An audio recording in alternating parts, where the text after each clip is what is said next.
I recently hiked and wild camped 140 miles on the Rota Vicentina in Portugal. I did it fast. It should have taken me 12 days, but I did it in 7. So here is my top 10 tips on hiking the Rota Vicentina. Let's go.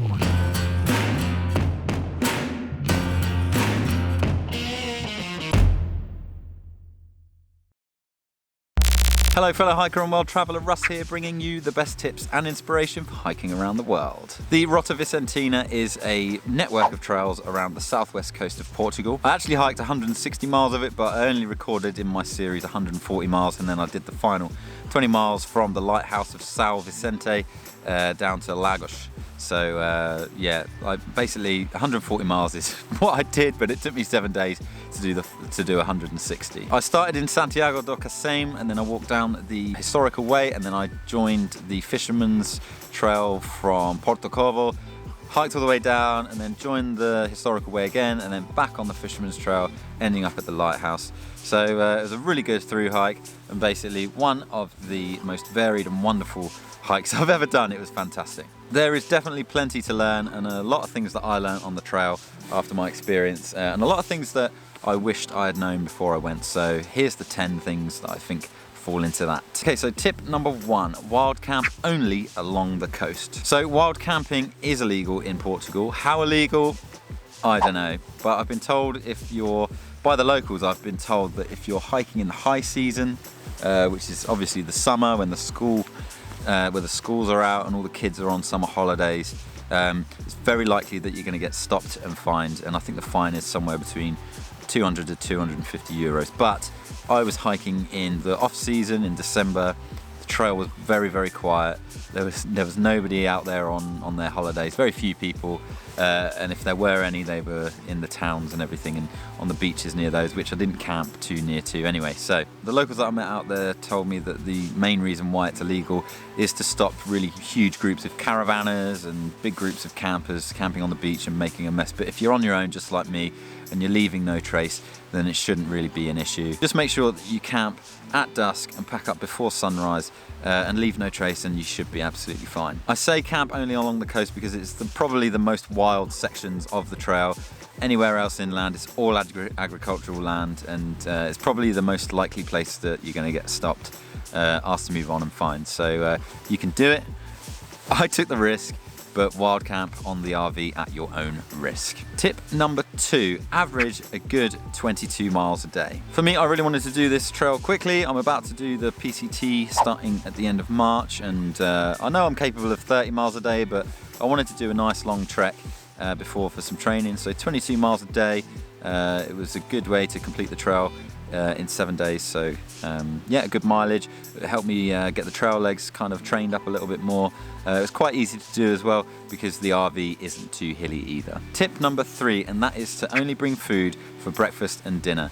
You're basically going to be able to, if you're doing 22 miles a day, you're going to be passing through a town around lunchtime. If you start early in the morning, I was getting into town at about midday, 1 o'clock, so it kind of worked out really well at my pace. So I didn't need to carry lunches. So I just took really basic food for breakfast, which was just basically a Ziploc bag with some nuts and dried fruit, and then for dinner I just had some dried noodles and just rehydrated those in hot boiling water, got my stove out. So yeah, you don't need to bring anything for lunch, just bring your dinners and your breakfast, and that's what you need. Tip number 4, this is probably one of my favourite tips, and that's watch out for big groups of caravans, like parked near the beach, like they're full of surfers, full of like weed smoking surfers, and they're all drunk. And I had a bit of a funny run-in with a group of people in their caravans, and it just was a really negative vibe that I was getting. I had to walk through it.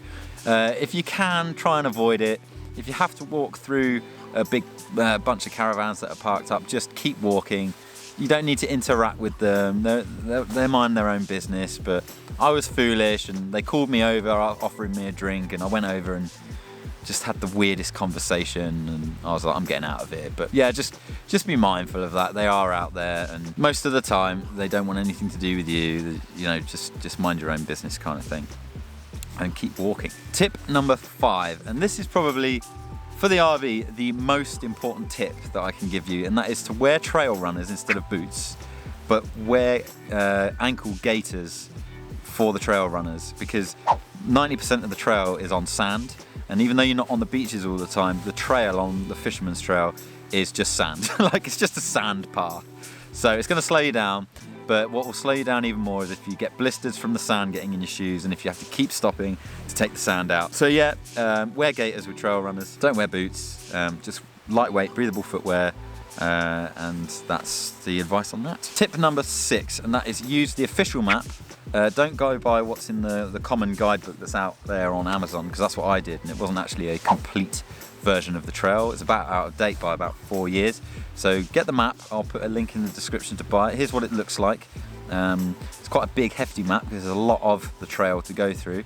But yeah, I'll put a link as well to the right GPX files, which you can find online. I think there's a link in the map. If you buy the map, it will be in there as well. But I went for the GPX that's in the guidebook, which is out of date. And yeah, when I got this map, I wished I'd had it. I didn't really use it that much, but I wished I had the most up-to-date information, because it would come in useful for lots of different reasons. Tip number 7, and that is mix the trail up a bit. I mean, you've got the Fisherman's Trail, you've got the historical way, and you've got all of these circular routes that make up little kind of loops that pepper the entire region.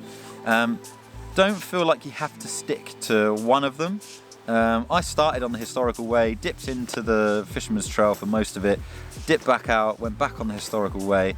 I even accidentally hiked a bit of a circular route. If you want to do that, you can do a circular route for a day. Don't feel like you have to stick to one. I mean, if you're going north to south and you've done loads of different alternates and done different ways of doing it, you still hike the RV.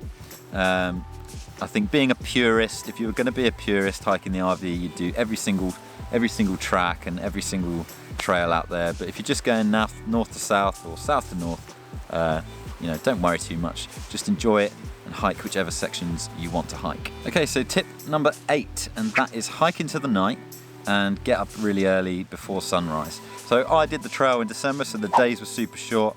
I think it was getting light at about 7:30 in the morning, and it was dark by about 5:30, 6 o'clock. So I was getting barely 11 hours, like 10 or 11 hours, do the maths. But I was hiking pretty much all through the day and then pushing extra miles into the night.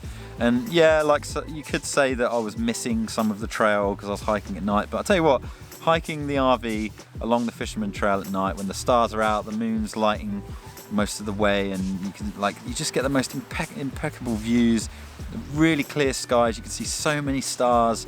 You get different wildlife out at night. So I would definitely try night hiking if you want to crush those miles, and you're doing it in December when the days are really short. It's probably necessary, but yeah, hike at night. It's worth it. You'll be able to do it in the speed that you want, and you get a different experience. Okay, so tip number 9, and some of you might not agree with me with this tip, but I bought a filter and I bought some chemical drops with me. I bought the Aquamirror things, and I was told by a lot of people, like locals and other hikers, to not even bother filtering the water there, because the ocean actually covered that region in geological terms quite recently. So any of the water that's running off down into the streams that's at the end of its cycle will taste salty. There's also loads of farms everywhere, and you know, you just don't want to be drinking that runoff. And if you're passing through towns so regularly, you may as well just top up your water from a tap in a pub or a restaurant, somewhere like that. It's definitely worth it. You get just nicer tasting water. You don't have to spend time filtering.